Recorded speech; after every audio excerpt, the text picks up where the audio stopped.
Hello दोस्तों, कैसे हैं आप? मैं वितांशु।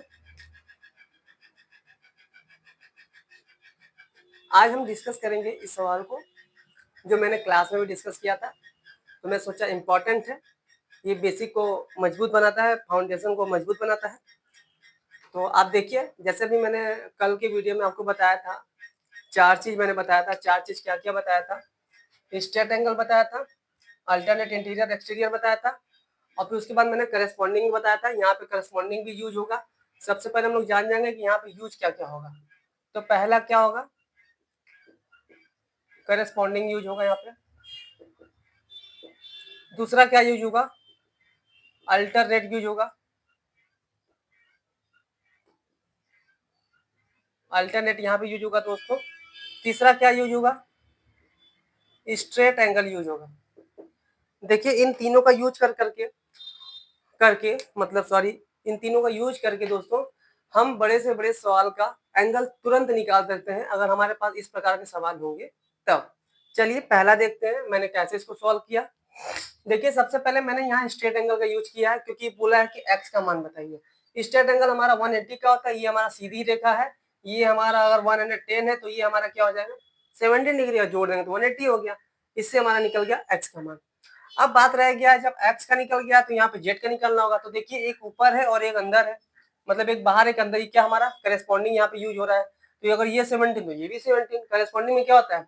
दोनों एंगल आपस में बराबर होंगे। अगर वो 17 होगा तो ये भी 17 होगा। यहाँ से आपका समझ में आ गया। अब उसके बाद अगर आप ये इसी को यहाँ पे देख लीजिए, तो ये हमारा एक सीधा रेखा है। ये हमारा 17 है, तो हमारा डब्ल्यू क्या होगा? 110 हो जाएगा। 110 क्यों हो जाएगा? 110 इसलिए हो जाएगा क्योंकि स्ट्रेट एंगल हमारा 110 का ही होता है, 180 का होता है। ऑलरेडी 17 हो चुका, तो ये 110 हो गया। अब नेक्स्ट हमारा यहाँ से यहाँ पे आते हैं, तो ये दिखता है हमको, ये लाइन के अंदर में है और अपोजिट साइड में है। तो ये हमारा अल्टरनेट इंटीरियर एंगल यहाँ पे फॉर्मेट करता है। अल्टरनेट इंटीरियर यहाँ पे फॉर्म होता है, इसलिए ये हमारा, अगर ये 17 तो ये भी हमारा 17 हो गया।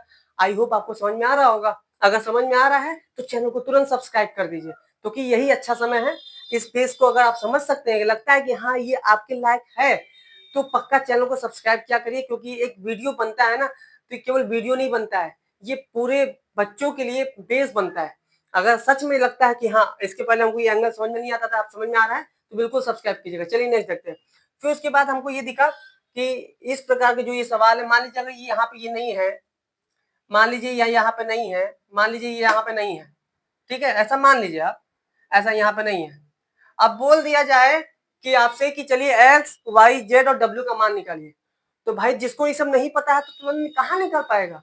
उसके तो मतलब उसके तो भाई वाट लग जाएगी कि भाई अब मैं क्या करूं। मान लीजिए पूरे स्कूल के सामने खड़ा कर दिया गया, भाई उठो तुम, चलो इसको सवाल बताओ। और वहां पे तो लड़कियां भी बैठी होती हैं, लड़के भी बैठे होते हैं। मान लो लड़कियां, अगर लड़कियों को उठाया गया तो लड़के क्या सोचेंगे? नहीं आ रहा है, नहीं आ रहा है, तो लड़कियां हमारी बेइज्जती उड़ाएंगी, होगा ना। तो इसीलिए आप इसको ध्यान से देखिए और इसको तुरंत सब्सक्राइब कीजिएगा कि हाँ हमारा नेक्स्ट नेक्स्ट वीडियो मिलता रहे। क्योंकि मैं इसी पे अभी अभी जो चैप्टर मेरा चल रहा है एलजेब्रा, एलजेब्रा अभी मैंने खत्म कर दिया है, अभी एंगल पे ही चल रहा है। क्योंकि सुने कि बहुत से बच्चे बोल रहे हैं सर एंगल पे कॉन्सेप्ट बनाना स्टार्ट करिए, और मेरा लैंग्वेज इजी है। देखिए, अब यहाँ पे मैंने स्ट्रेट एंगल यूज किया। अब जानते हैं कि सर ये सीधी रेखा है। ये कौन सी रेखा है?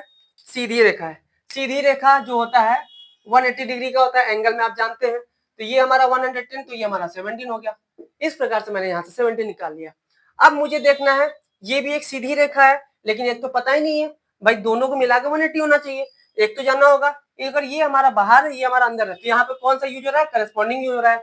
अगर ये 17 तो ये भी 17। अब देखिए, अब सीधी रेखा वाला मिल गया ना। अगर ये 17 है तो ये हमारा कितना हो जाएगा दोस्तों? 110। इस प्रकार से हम लोग एंगल निकाल लेते हैं। अब रह गया वाई का, कैसे निकालेंगे?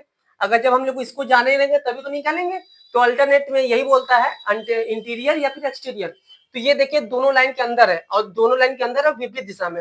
विपरीत दिशा में होने का मतलब यही है कि अल्टरनेट इंटीरियर एंगल है।